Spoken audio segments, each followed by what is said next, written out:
الله الرحمن الرحيم الحمد لله رب العالمين الرحمن الرحيم مالك يوم الدين الحمد لله الذي هدانا لهذا وما كنا لنهتدي لولا أن هدانا الله الحمد لله الذي أنزل على عبده الكتاب ولم يجعل له عوجا الحمد لله أيها الإخوة المسلمون أيتها الأخوات المسلمات السلام عليكم ورحمة الله وبركاته الحمد لله جاء شهر الله المبارك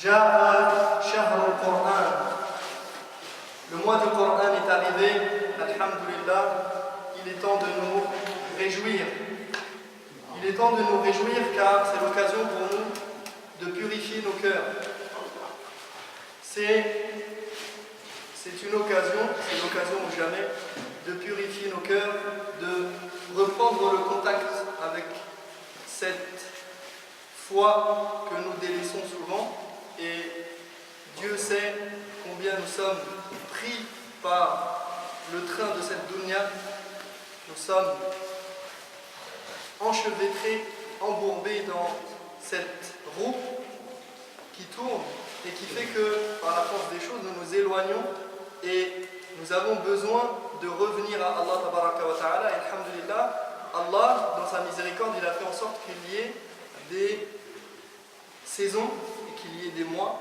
qu'il y ait des périodes qui reviennent et qui nous permettent justement à nous de nous ressourcer et de profiter de ces occasions et de la faveur d'Allah subhanahu wa ta'ala donc c'est l'occasion pour nous de nous purifier nos cœurs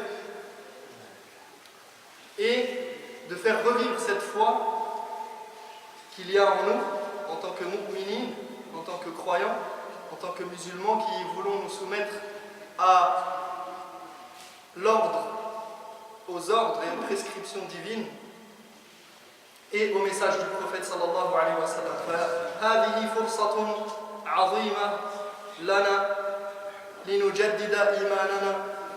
C'est une occasion en or pour nous de renouveler notre foi. Et vous savez que le cœur, il est sujet aux maladies. Et on est dans une société où on prend beaucoup soin de nos apparences physiques, on prend beaucoup soin de notre corps, mais on délaisse souvent notre âme et on délaisse souvent notre cœur. Et il y a des facteurs qui font en sorte qu'on arrive à régler certains problèmes et à guérir certaines maladies. Parmi ces facteurs, on peut citer 5 points importants qui sont faciles à faire au quotidien et alhamdulillah dans le mois du Ramadan on va essayer de se concentrer sur ces actes et toutes les conditions sont réunies pour qu'on puisse pratiquer ces actes-là. Donc on a al-dhikr wa qira'atul Qur'an, le rappel d'Allah, le fait de se rappeler Allah et le plus grand rappel c'est Al-Qur'an, la lecture du Qur'an. Et vous voyez qu'à travers as-siyam, le jeûne que nous allons commencer, que nous allons entamer, eh bien, vous savez que, comme l'a dit l'imam Ibn al-Qayyim rahimahullah, le secret derrière le jeûne, c'est le fait qu'il y a le délaissement. Il y a le délaissement de quelque chose qui est pour l'être humain essentiel à son bien-être, à son quotidien, à sa vie de tous les jours, à sa pérennité, parce que la nourriture et la boisson sont des choses vitales. Donc, l'être humain délaisse des choses, mais pour quelle raison il délaisse ces choses-là? Il les délaisse pour que de l'autre côté, il satisfasse son Seigneur. Donc il délaisse ce qui est pour lui vital, ce qui est même de l'ordre du plaisir, car dans la boisson et la nourriture, il y a un plaisir. Et dans le fait de délaisser le rapport charnel aussi, Donc, il délaisse ce qui satisfait son âme pour satisfaire Al-Ilah, Al-Ma'boud. Donc, il y a un secret derrière ce jeûne, et ce secret-là, c'est le fait que dans ce délaissement, donc a priori ce n'est pas un acte en particulier, mais ce délaissement-là, il fait que tu te rappelles d'Allah Tabaraka wa Ta'ala au quotidien, toute la journée. Tu te rappelles Allah au moment où tu vas rompre le jeûne, au moment où tu vas manger le matin, tu te rappelles d'Allah parce que tu vas aller faire salat tarawih, tu te rappelles d'Allah quotidiennement car tu fais tes 5 prières habituelles, et tu te rappelles d'Allah tout au long de ta journée. Donc, ce facteur-là, il est extrêmement important, et alhamdulillah, c'est un facteur primordial, et il est présent constamment avec nous lors... Il est présent constamment avec nous lors du mois de Ramadan. Donc, un des facteurs qui va nous permettre de purifier nos cœurs, c'est al-dhikr wa qira'atul Qur'an. Ensuite, on a ad-du'a, l'invocation. L'invocation, c'est l'arme du croyant, et c'est le moment ou jamais de faire des invocations. On a al-istighfar, la demande de pardon.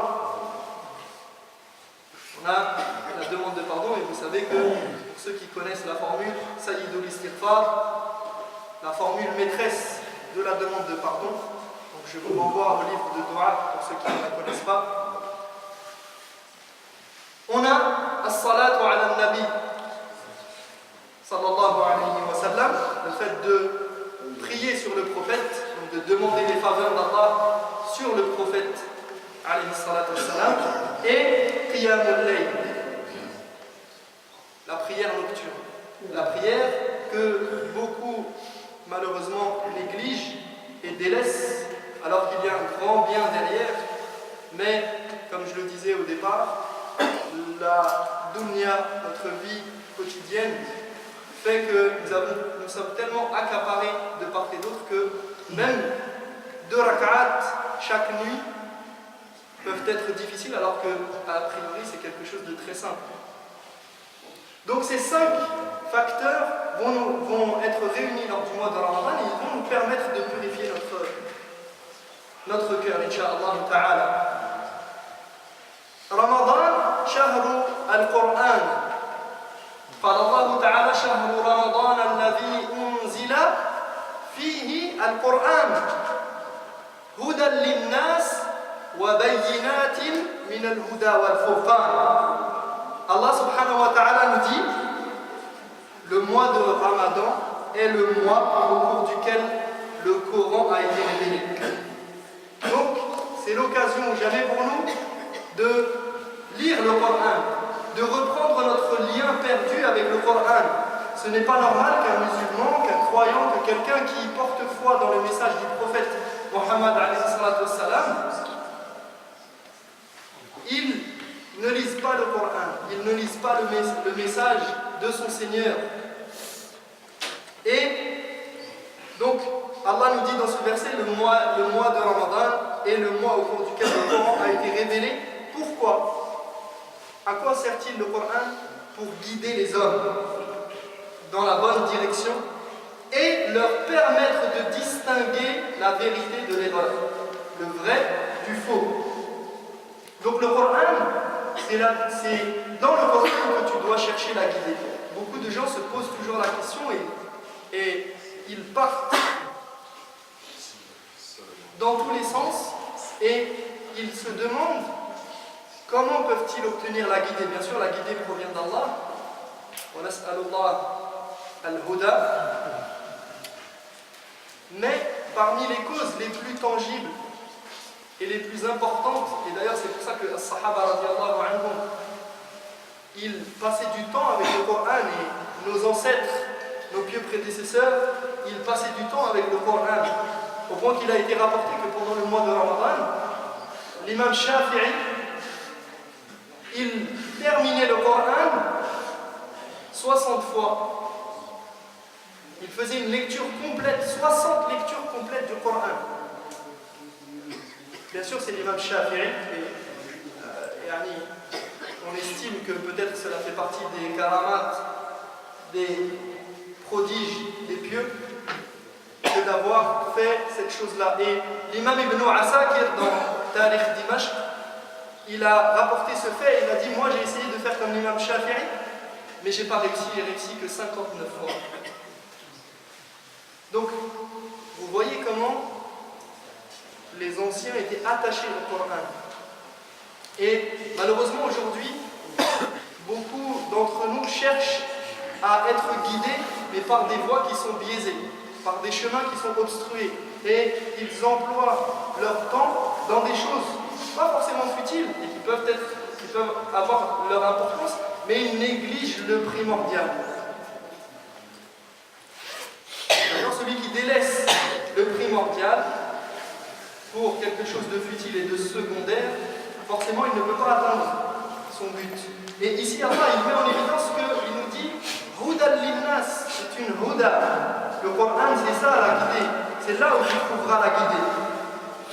Et pendant ce mois de Ramadan, on va essayer justement de reprendre ce lien avec le Coran que nous avons perdu, malheureusement bien souvent. Et Allah tabaraka wa ta'ala il dit dans un autre verset, il nous dit Inna hadha al-Qur'an yahdi lillati hiya aqwam wa yubashshiru al-mu'minina alladhina ya'maluna as-salihat anna lahum ajran kabira. Donc il nous dit que en vérité ce Coran conduit vers la voie la plus droite et il annonce à ceux qui croient et font le bien, qui pratiquent les bonnes œuvres et qui agissent en conformité avec le message coranique, avec le Coran, avec les enseignements, avec la sunna du prophète sallallahu alayhi wa sallam, et bien ceux-là, ils seront dans le chemin le plus droit et ils auront une bonne récompense, une belle récompense. Et sachez que si tu veux connaître ton lien avec Allah tabaraka wa ta'ala, regarde ton lien avec le Coran. Comme le disait Abdullah ibn Mas'ud radiyallahu anhu, il nous montre il nous dit que celui qui veut savoir s'il aime Allah, celui qui veut savoir s'il aime Allah, eh bien qu'il regarde sa relation avec le Coran. S'il lit le Coran, c'est une preuve qu'il aime Allah, car le Coran, c'est la parole d'Allah. Donc comme je le disais, celui qui prétend à aimer Allah et qui veut aimer Allah, et qui veut connaître Allah tabaraka wa ta'ala dans ses noms, dans ses attributs, dans ses caractéristiques de perfection, eh bien il doit lire le Coran. Il doit revenir au Coran pour apprendre pour redécouvrir Allah tabaraka wa ta'ala dans toute sa splendeur.